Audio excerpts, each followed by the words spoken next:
Magandang gabi, magandang hapon po sa inyong lahat. Tayo magbabalik ulit dito sa ating munting channel guys. Ayan. Para mag-discuss ulit ng coins kung magkano ng kanyang bintahan sa ating mga online selling. Isa naman tayong kolektor. Aga, sandali lang po.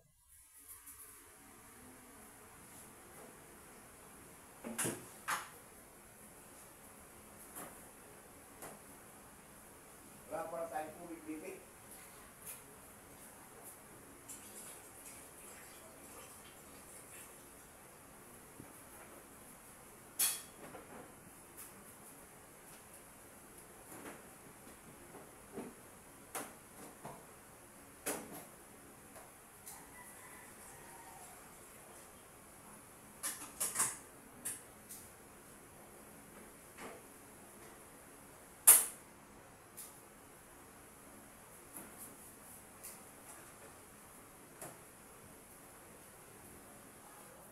Ano, isa naman tayong kolektor guys. Ayan.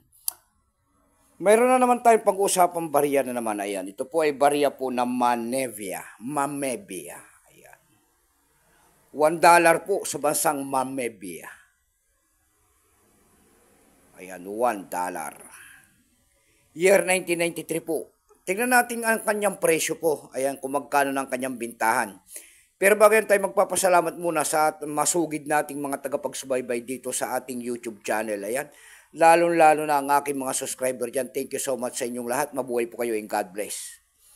Ayan. Maraming salamat din po. Ayan. Doon sa mga nanonood dyan sa ating FB page. Ayan. Lahat po ng tagapagsuporta ko sa aking FB page at 6,000 followers na po tayo. Thank you so much sa pagtitiwala niya po dyan sa aking FB page. Ayan. Yun naman po, hindi pa po nakapag-subscribe dito sa ating munting channel. Anyayaan ko lang sana kahit malaking tulong na po ubagay ang inyong magagawa. Tulad ng pagpindot ng ating subscribe button, like and share. Para ma-update ko naman kayo sa mga bago ko pang ilalabas na video about coins, guys.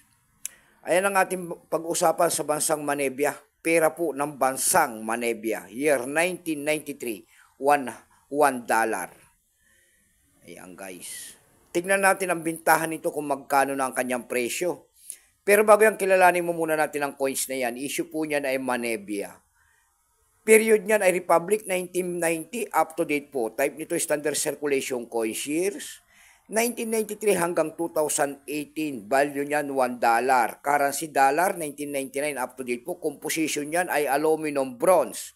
May bigat lamang itong 5 grams. May haba itong 22.6 mm. May kapal po naman itong 1.9 mm. Orientation niyan ay coin alignment. Sandali lang, uminit natin, kakape tayo.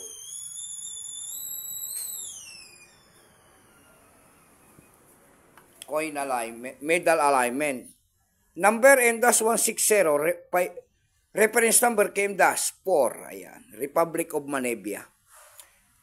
Ito pong year 1993 na ito na pera po ng Manebia, ito po ay 36%. Wala pa po may ipakita ang Manebia kung ilang piraso po ang ginawa sa barya na yan. Ayan.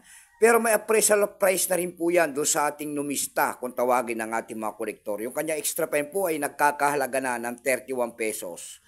Yung kanyang almost uncirculated naman ay 40. Ang circulated po ay 170 pesos. Dako naman tayo sa kanyang price. Doon sa ating ebay.com po, ayan, bintahan po ng coins, pandaigdigan, ebay.com. Sa ebay.com po, mayroon tayo nakita nagbebenta nito ng $7.71. Nasundan po yan ng $4.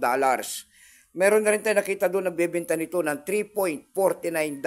Yung pinakamababa po ay $2.79 na.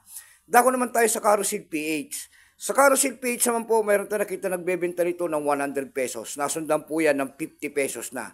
Ayan lamang po ang aking may babaging kanyang presyo po sa inyong lahat at magandang hapon po.